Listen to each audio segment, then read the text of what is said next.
So hey guys, Honor of Kings the Broken Moon series के second episode की शुरुआत ताइची palace को दिखाते हुए होती है, जहां पर अब ली बाई बहुत ही ज्यादा गुस्से के साथ में पहुंच चुका था, क्योंकि उसे ऐसा लग रहा था कि उसकी ब्रोकन मून सिटी को चैंगेन सिटी वालों ने ही खत्म किया है। और फिर ली बाई के बारे में शैंगवान हमें यह बताने लगती है कि वैसे तो ली बाई कुछ दिनों से चैंगेन सिटी से गायब था, लेकिन आज जब वो अचानक से इतने गुस्से के साथ में यहाँ पर आया है तो सभी लोगों के साथ साथ शैंगवान भी बहुत ही ज्यादा हैरान है, क्योंकि ली बाई कभी भी ऐसा पर्सन था ही नहीं। लेकिन ली बाई के मन में केवल अपने सिटी के लोगों की चीखने और चिल्लाने की आवाजें गूंज रही थी कि कितनी बेरहमी के साथ में उसकी फैमिली को मारा गया होगा। इसीलिए वो तुरंत ही अपने सामने खड़ी हुई सेना को मारने के लिए उनके ऊपर अपने एक डबल स्लैशिंग अटैक कर देता है, जिससे कि काफी सारे लोग तो इंजर्ड हो चुके थे, लेकिन बाकी के लोग उस पर हमला करने के लिए आने लगते हैं। और साथ ही तभी उसके पीछे से उसको रोकने के लिए शैंगवान भी आ रही थी, लेकिन ली बाई तो अपनी बिजली की रफ्तार से इन सिपाहियों को मारने के लिए जाने लगता है। लेकिन तभी उसको अचानक से ही अपने छोटे भाई आजी की आवाज आती है, जिससे कि वो तुरंत ही रुक जाता है और अपनी स्वॉर्ड को भी डिसअपियर कर देता है। लेकिन फिर तभी उसके सामने पेश किया जाता है आजी को, जिसे रोते हुए ली बाई ने तुरंत ही उसको गले से भी लगा लिया था। और फिर वो उससे कहने लगता है कि आजी, मुझे बताओ कि तुम यहाँ पर क्या कर रहे हो, और असल में हमारी ब्रोकन मून सिटी के साथ में हुआ क्या था। तो फिर आजी उसको फ्लावर फेस्टिवल वाले दिन की बात बताने लगता है कि उस दिन आपके मॉम डैड ने मुझे हमारे घर के इनमें रुकने के लिए कह दिया था, क्योंकि उस वक्त मैं आपके आने का इंतजार कर रहा था, और वैसे मैं आपके वापस आने के लिए बहुत ही ज्यादा एक्साइटेड भी था। लेकिन तभी अचानक से मैं देखता हूँ कि वहाँ पर चारों तरफ से बादल गिरने लगते हैं। अंधेरे के साथ साथ बहुत ही खतरनाक तूफानी हवाएं भी चलने लगी थी, जिससे कि फिर मैं काफी तेजी के साथ में अपने घर की तरफ जाने लगता हूँ। लेकिन आजी देखता है कि उसकी सिटी के सभी लोग कांच में बदल चुके हैं, और सभी के सभी लोग अचानक से ही टूटकर गायब भी होने लगते हैं। जहाँ पर फिर तभी चैंगेन सिटी के सोल्जर्स ने जाकर मेरी जान बचाई थी, क्योंकि उसके बाद पर आपके मॉम डैड के साथ में ये पूरी की पूरी सिटी भी तबाह हो गई थी। इसीलिए वो लीवाई से कहने लगता है कि ब्रदर, अगर आप जल्दी वापस आ गए होते तो शायद हमारी सिटी और हमारे पेरेंट्स के साथ में ऐसा ना हुआ होता। तो लीवाई कहता है कि लेकिन जब मैं वहाँ पर पहुंचा था तो मेरे पेरेंट्स के साथ साथ पूरी सिटी एकदम सही थी। लेकिन फिर आजी को यहाँ से दूसरी तरफ ले जाया जाता है, जहाँ पर तभी सिटी की क्वीन लीवाई से कहते हैं कि तुम्हारी ब्रोकन मून सिटी को डीमन सीक्रेट टेक्निक के द्वारा खत्म किया गया है, इसीलिए तुम्हें ये कोई भी हक नहीं है कि तुम हमारी चैंगेन सिटी के ऊपर कोई भी सवाल करो। जिससे कि लीवाई गुस्से के साथ में एक स्लैशिंग अटैक कर देता है और डायरेक्टली चैलेंज कर देता है क्वीन को, जिससे कि शैंगवान के साथ साथ पूरी सेना उसको घेर लेती है। जहाँ पर फिर तभी दोबारा से क्वीन लीवाई से ये कहने लगी थी कि मैंने लोगों के मुंह से ये सुना है कि तुम्हारे पास में अमेजिंग टैलेंट है, और मैं ये बिल्कुल भी नहीं चाहती कि मेरी सिटी का कोई अमेजिंग टैलेंट खत्म हो जाए। इसीलिए भावनाओं में बहकर कोई भी ऐसा सुनकर फिर लीवाई समझ जाता है कि सच में चैंगेन सिटी वालों ने उसकी सिटी को खत्म नहीं किया। इसीलिए फिर वो यहाँ से वापस लौट कर जाने लगता है। लीवाई ये कहने लगता है कि अब मेरे अंदर इतनी हिम्मत नहीं है कि अब मैं दोबारा से इसके बारे में बात कर सकूं, क्योंकि अब उसको अचानक से ही कोई एक बहुत ही ज्यादा स्कैरी चीज रियलाइज हो चुकी थी। वो यहाँ से बहुत ही ज्यादा निराश होकर सिटी में जाने लगता है, और अपने आसपास चलने वाले किसी भी इंसान की बात पर तो वो ध्यान ही नहीं दे रहा था। वो कहता है कि मैं हमेशा ही दूसरे लोगों की सही और गलत के लिए लड़ते आया हूँ, लेकिन उसने कभी भी अपने खुद के अंदर तो झांक कर ही नहीं देखा। वो कहता है कि अगर मैंने वक्त रहते उस लेटर को ओपन कर लिया होता तो शायद वो वक्त रहते अपनी सिटी पहुंच सकता था और अपने पेरेंट्स को भी बचा सकता था। और यही बातें सोच सोच कर लीवाई का तो सिर चकराने लगता है, और वो अपने गम को भुलाने के लिए एक गली में खड़ा हुआ शराब को पी रहा था, जहाँ पर तभी उसके पास में पहुंच जाते हैं शैंगवान। तो लीवाई से कहता है कि जरूर क्वीन ने तुमसे कहा होगा मेरा पीछा करने के लिए। तो शैंगवान कहती है कि चाहे कुछ भी हो, लेकिन मुझे चैंगेन सिटी की सेफ्टी के बारे में तो सोचना ही पड़ता है, और अब तो वैसे भी तुम हमारी सिटी के लिए एक संदिग्ध व्यक्ति बन चुके हो। जो बात सुनकर लीवाई कहता है कि लेकिन अब इससे क्या ही फर्क पड़ता है। शैंगवान कहती है कि देखो, अब इन्वेस्टिगेशन भी शुरू हो चुकी है, इसीलिए तुम गलती से भी कोई गलती करने की कोशिश मत करना। लीवाई कहता है कि वहाँ पर जो मारे गए हैं वो मेरे पेरेंट्स थे, इसीलिए तुम कभी भी मेरे दर्द को नहीं समझ पाओगी। तो फिर शैंगवान लीवाई से कहती है कि तुम जरा आजी के बारे में भी तो सोचो, उसने जो बताया है वो भी तो सही हो सकता है, और अगर तुम वहाँ पर वक्त रहते पहुंच जाते तो अपने स्किल्स के दम पर किसी को तो बचा सकते थे। जो बात सुनकर अब लीवाई को बहुत ही ज्यादा गुस्सा आ जाता है, लेकिन वो खुद को शांत कर लेता है, क्योंकि अब वो कोई भी गड़बड़ नहीं करना चाहता था। और फिर वो कहता है कि हाँ, इसमें सारी की सारी गलती मेरी ही है। अगर मैंने 2 दिन पहले इस लेटर को खोल लिया होता तो शायद ऐसा कुछ भी नहीं होता। जैसे कि फिर वो दोबारा से उसी लेटर को देखने लगता है, लेकिन फिर तभी लीवाई को एक और बात रियलाइज होती है कि इस लेटर को सील करने के लिए जो मोहर लगाई गई थी वो तो असल में उसकी ब्रोकन मून सिटी की है ही नहीं। जो बात सुनकर शैंगवान कहती है कि यानी कि इस लेटर को ऑलरेडी किसी ने खोलकर देख लिया होगा, जिससे कि फिर फिर लीवाई का नशा तुरंत ही उतर जाता है और वो यहाँ से भागते और दौड़ते हुए पहुंच जाता है लिंगू के पास में, क्योंकि वही लीवाई को इसकी सच्चाई बता सकता था। तो लिंगू से कहता है कि यानी कि तुम ये साबित करना चाहते हो ये लेटर तुम तक आने से पहले किसी और ने पहले ही खोल लिया था। लिंगू कहता है कि उस दिन यहाँ पर जितने भी लोग आए थे वो सारे के सारे चैंगेन सिटी के ही थे और मुझे ऐसा बिल्कुल भी नहीं लगता कि उनमें से किसी ने भी ऐसा किया होगा। साथ ही फिर लिंगू उसको लिu यिंग के बारे में भी बताने लगता है कि उसकी आंखों में तो वैसे भी प्रॉब्लम है और वो यहाँ पर रुककर इलाज करा रही है, जिसके लिए कुछ शेंगवान ने ही कुछ फेमस डॉक्टर्स को रिकमेंड भी किया था, जिससे कि अब उसकी आंखें धीरे धीरे करके काफी बेहतर भी होने लगती हैं। शेंगवान तभी लिu यिंग के पास में जाकर उसकी आंखों के बारे में पूछती है तो वो बताती है कि अब मैं पहले से काफी बेहतर फील कर रही हूँ, जिनकी बातों को ली बाई भी बड़े ही गौर से सुन रहा था। और फिर वो लिंगू से ये कहने लगता है कि उस दिन यहाँ पर जितने भी गेस्ट आए थे मुझे उन सभी के सभी लोगों का एड्रेस चाहिए, क्योंकि अब मैं उन सभी के सभी लोगों से एक एक करके मिलना चाहता हूँ। तो लिंगू कहते हैं कि ठीक है, मैं तुम्हारी इसमें पूरी मदद करूंगा। जिसके बाद अब यहाँ से ली बाई का एक और नया सफर शुरू हो जाता है। उस फेस्टिवल वाले दिन पर आए हुए सभी के सभी लोगों से जाकर बात करने लगता है और उनसे पूछने लगता है, लेकिन इतने सारे लोगों से मिलने के बाद भी ली बाई को अभी तक कोई भी सबूत नहीं मिला था, जिससे कि वो बहुत ही ज्यादा निराश हो जाता है और वापस लौटकर आने लगता है। और दोबारा से अपने गम को भुलाने के लिए वो उसी कोल्ड वाइन को पीने लगा था। अभी वो देखता है कि सिटी के काफी सारे लोग फ्लाइंग लैंप्स को उड़ाने वाले हैं, लेकिन अब ना तो वो किसी की खुशी में शामिल होना चाहता है और ना ही किसी के साथ में रहना चाहता है। इसके पीछे पीछे शेंगवान और मिस्टर लिंगू भी जा रहे थे। वो चलते चलते उस जगह पे पहुंच जाता है जहाँ पर इस सेरेमनी को स्टार्ट किया गया था। ये फ्लाइंग लैंप्स वाकई में देखने में बहुत ही ज्यादा खूबसूरत लग रहे थे, क्योंकि सिटी के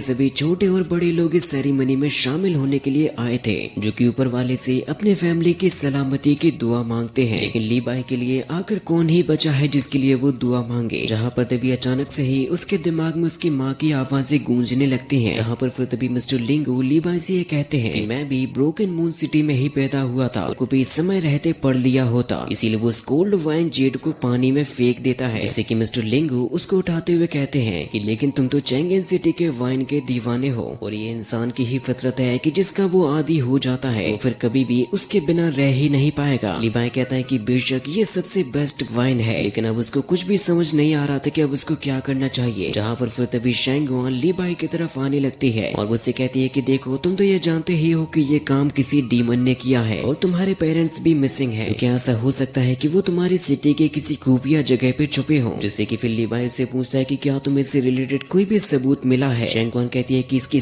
की सारी जानकारी टाइची पैलेस की सीक्रेट पेविलियन में छुपा कर रखी गई है और उसके ऊपर पूरा कंट्रोल है डी रैंजी का। लेकिन उसकी बात को पूरा सुनने से पहले ही ली बाई यहाँ से तुरंत ही निकल जाता है डी रैंजी की तरफ, जिसके पीछे पीछे शेंगवान को भी जाना पड़ता है। और साथ ही साथ अब तो यहाँ पर बहुत ही जोरों के साथ में बारिश भी शुरू हो जाती है, जहाँ पर पूरी रफ्तार के साथ में बढ़ते जा रहा था ली बाई और इस कड़कती हुई बिजली के साथ में ली बाई पहुंच जाता है डी रैंजी के सामने। तो डी रैंजी ली बाई से कहता है कि तुम्हारे साथ में शेंगवान को भी होना चाहिए था, वो यहाँ पर साथ में क्यों नहीं आई। लेकिन ली बाई उससे केवल एक ही सवाल पूछता है कि सीक्रेट पेविलियन कहाँ पर है। रैंजी कहता है कि ये तुम्हारी ब्रोकन मून सिटी नहीं है और मैं भी तुम्हारा कोई नौकर नहीं हूँ जो कि तुम्हारे हुक्म का पालन करे। तो ली बाई कहता है कि मैंने तुमसे जो पूछा है मुझे उस बात का जवाब चाहिए। लेकिन डी रैंजी उससे कहने लगता है कि तुम ये बात तो जानते ही होगे कि ब्रोकन मून सिटी को किसी अनजानी शक्ति ने खत्म किया है, लेकिन फिर भी तुम चैंगेन सिटी में एक के बाद एक जुर्म करते जा रहे हो और ऊपर से हमारे इस डाली टेम्पल में आकर जंगलियों जैसी हरकतें कर रहे हो, जो कि सबसे बड़ा अपमान है। और तुमने अभी तक जितने भी जुर्म किए हैं उन सभी को मद्देनजर रखते हुए मैं तुमसे सिर्फ इतना ही कह सकता हूँ कि तुम भले ही डाली टेम्पल में एंटर कर चुके हो, लेकिन मुझे लगता है कि अब शायद तुम कभी भी यहाँ से बाहर नहीं निकल पाओगे। जिसके बाद फिर वो तुरंत ही अपने एक पावरफुल स्क्रोल की मदद से ली बाई के ऊपर अटैक कर देता है, जिसको ली बाई ने अपनी स्वॉर्ड की मदद से चंद चुटकियों में ही खत्म कर दिया था। जिसके बाद फिर वो दोनों ही एक दूसरे के साथ में फाइट करने लगते हैं, लेकिन डी रैंजी के भी रिफ्लेक्शंस काफी ज्यादा फास्ट थे। ली बाई जितनी बार भी उसके ऊपर अपने स्वॉर्ड से अटैक करने की कोशिश करता है, हर बार उनको डॉज करते हुए बच रहा था और अपने क्लॉज की मदद से ली बाई के ऊपर ही अटैक कर रहा था। लेकिन ली बाई भी काफी आसानी के साथ में उसके अटैक्स को रोक लेता है। लेकिन अब अचानक से ही डी रैंजी उसके सामने से गायब हो चुका था, क्योंकि डी रैंजी छुप कर अब उसके ऊपर हमला करने वाला है। वो जैसे ही अटैक करता है तो ली बाई उसका सामना करते हुए अपना एक स्लाइसिंग अटैक भी कर देता है, जिससे बचने में डी रैंजी को भी काफी मुश्किलों का सामना करना पड़ रहा था। और अब डी रैंजी की आंखों के सामने से ली बाई तुरंत ही गायब हो जाता है, जो कि फिर बिजली की रफ्तार से उसके पीछे से आकर उसके ऊपर अटैक करने लगता है। इसी के फर्क में यहाँ पर उन दोनों के ही बीच में एक बहुत ही गजब का बैटल देखने को मिलता है कि वो दोनों जो एक दूसरे के ऊपर अपने अपने पावर अटैक्स कर रहे थे, उसकी वजह से ये डाली टेम्पल काफी बुरी तरीके से डिस्ट्रॉय होने लगता है और साथ ही साथ वो दोनों भी इंजर्ड होकर नीचे गिर जाते हैं। लेकिन अब उन दोनों में से कोई भी रुकने वालों में से नहीं था, क्योंकि इसके बाद अब ये दोनों के दोनों दोबारा से फाइट करना शुरू कर देते हैं। लेकिन जो गेट के पास में सिएना खड़ी हुई थी, वो लोग अंदर की इस फाइट की आवाजों को सुनकर बाहर ही खड़े हुए थे। लेकिन फिर तभी यहाँ पर एंट्री होती है शेंगुआन की, जो कि अब सीधी अंदर की तरफ आने लगती है, जहाँ पर ये दोनों के दोनों एक दूसरे पर अटैक कर रहे थे। और शेंगुआन के आते ही इन दोनों को मजबूरन रुकना भी पड़ता है। इसके बाद फिर उन दोनों के सामने आकर क्वीन के द्वारा लिखा गया लेटर पढ़ने लगती है और ये कहने लगती है कि ये ऑर्डर दिया गया है कि जो डी रेंजी मिनिस्टर है डाली टेम्पल का, उसको अब लीबाई कुछ भी नहीं करेगा और साथ ही उसको लीबाई की भी मदद करनी पड़ेगी। जिसके बाद फिर डी रेंजी शेंगवान और लीबाई दोनों को ही इस पैलेस के सीक्रेट पेविलियन में लेकर चला जाता है, जिसके बारे में उन दोनों को बताता भी है कि यह हमारे सिटी की सैकड़ों साल पुरानी सीक्रेट पेविलियन है और यहीं पर रहते हुए डी रेंजी ने ब्रोकन मून सिटी पर हुए हमले को एनालाइज किया और पता लगाया कि आखिर ये डीमन सीक्रेट टेक्निक का अटैक है, उसका मैकेनिज्म किस तरीके से काम करता है, क्योंकि वो अपने टारगेट को इस तरीके से ट्रांसफॉर्म कर सकता है कि वो यहाँ से डिसअपियर होकर किसी और ही स्पेस में चला जाए। तो लीवाई कहता है कि अगर ऐसा है तो हमें इस टेक्निक को ब्रेक करने के बारे में पता लगाना चाहिए, क्योंकि इससे शायद हमारे पास में मौका हो सकता है लोगों की जान बचाने का। तो डी रेंजी बताता है कि इसके लिए जो हमारी जानकारी है वो अधूरी है, इसीलिए मैं इसके बारे में एकदम क्लियर तरीके से नहीं बता सकता। लेकिन अच्छी बात तो ये है कि उस सिटी में से जितने भी लोग गायब हुए हैं वो अभी मरे नहीं है। लीवाई कहता है कि यानी कि वो सभी के सभी लोग बहुत ही ज्यादा आइसोलेटेड प्लेस पर जा चुके हैं। डी रेंजी कहता है कि ठीक है, अब मैं तुमसे और ज्यादा छुपा नहीं सकता। जिसके बाद वो लीबाई को वो सारी की सारी लोकेशंस बताता है जहाँ जहाँ पर इस तरीके के हमले किए गए हैं। लेकिन जो ब्रोकन मून सिटी में हमला हुआ वो अभी तक का सबसे बड़ा हमला था और मुझे लगता है कि इतना बड़ा हमला करना कोई एक ऑर्डिनरी सीक्रेट टेक्निक का काम नहीं हो सकता। अगर हम सीक्रेट पेविलियन की बात करें तो ये खुद में एक इल्यूजन के जैसा ही है, लेकिन अगर हम चाहें तो इसकी मदद से किसी भी सिटी को गायब कर सकते हैं। इसीलिए मुझे लगता है कि कोई ना कोई तो एक ऐसी कड़ी है जिसको अभी हम लोग समझ नहीं पा रहे हैं। लीबाई कहता है कि शायद मैं ऐसी चीज को कहीं पर देख चुका हूँ और फिर उसको तुरंत ही याद आता है लिu यिंग क्लेन के बारे में, जिससे कि डाली टेम्पल की मेन पुलिस ऑफिसर के साथ में कई सारे सिपाहियों को लिu यिंग के बारे में पता लगाने के लिए भेज दिया जाता है। लेकिन वो तो वहाँ से ऑलरेडी गायब हो चुकी थी। जहाँ पर मिलते हैं उन लोगों को केवल उसके उतारे गए कपड़े, जिसके बारे में फिर तुरंत ही मैसेज भेज दिया जाता है डी रेंजी के पास में और उसको पता लगता है कि लिu यिंग भाग चुकी है, यानी कि अब से वो लापता है। डी रेंजी लीबाई को बताता है कि लिu यिंग क्लेन वाले अचानक से ही कहीं पर गायब हो गए। कहीं ऐसा तो नहीं कि वो लोग चैंगेन सिटी को अपना निशाना बनाना चाहते हो। तो लीबाई कहता है कि नहीं, लेकिन मुझे ऐसा नहीं लगता, क्योंकि अगर वो लोग चैंगेन पैलेस को अपना निशाना बनाना चाहते होते तो वो डायरेक्टली भी तो इसके ऊपर हमला कर सकते थे। अलग अलग जगहों पर हमला करने से आखिर उनको क्या ही मिल जाएगा। तो डी रेंजी कहता है कि ठीक है, अब हमें क्राइम लोकेशन पर थोड़ा सा और गौर करना चाहिए, जो कि असल में होते हैं टियानमैन, जिंगटिंग माउंटेन, शू रोड, वूशन, बीच ब्लॉसम पॉन्ड के साथ में बाइडी चैंग, और अब जाकर उनका टारगेट बनने वाला है चैंगेन, जिससे कि उन दोनों को ही इस सीक्रेट टेक्निक के बारे में थोड़ा बहुत तो समझ आने ही लगा था। और ये जो सारी की सारी गुत्थी है अब वो एक कविता के रूप में बदल जाती है, जिसको मिला जुलाकर एक दीवार पर पेश किया जाता है। लीबाई कहता है कि ये जो बीच ब्लॉसम पॉन्ड है वो हजारों फीट गहरा है और जैसे जैसे करके वो सारी की सारी कड़ियों को जोड़ने लगता है। लीबाई को ये समझ में आता है कि ये जितनी भी क्राइम लोकेशंस हैं उन सभी के सभी जगहों का वो जिक्र कर चुका है अपनी पोयम्स के अंदर। लेकिन लीबाई कहता है कि इसमें कुछ न कुछ गड़बड़ तो है, क्योंकि उसने कभी भी अपनी ब्रोकन मून सिटी के लिए कोई भी पोयम नहीं लिखी थी। तो डी रेंजी उसको याद दिलाता है कि हाँ भी तुमने लिखी नहीं है, लेकिन तुम उसको लिखने पर काम तो कर रहे हो। शेंगवान भी कहती है कि हाँ, ये किंग लियान की पोएट्री का कलेक्शन है, जिसके बारे में वो ऑलरेडी 2 साल पहले लिख चुका है, जो चीज मैंने अपनी आंखों से खुद ही देखी है। इसीलिए लीबाई शेंगवान से पूछता है कि आखिर उसके बाद में क्या लिखा था। तो फिर शेंगवान उसको पोयम की हर एक लाइन के बारे में बताने लगती है और जब सारी की सारी कड़ियां उन लोगों की इकट्ठी हो जाती हैं तो डी रेंजी और लीबाई को समझ में आ जाता है कि यानी कि अब अगला हमला होने वाला है चैंगेन सिटी के ऊपर, जिससे कि फिर ये तीनों के तीनों तुरंत ही भागते हुए यहाँ से बाहर की तरफ जाने लगते हैं। इसके बाद अब हमें अगले ही को यूज भी करने लगती है। अब क्या ये सिटी तबाह हो जाएगी या फिर हमारा हीरो इस सिटी को बचा लेगा, वो हम लोग जानेंगे नेक्स्ट एपिसोड के अंदर, जो कि बहुत ही जल्द आने वाला है।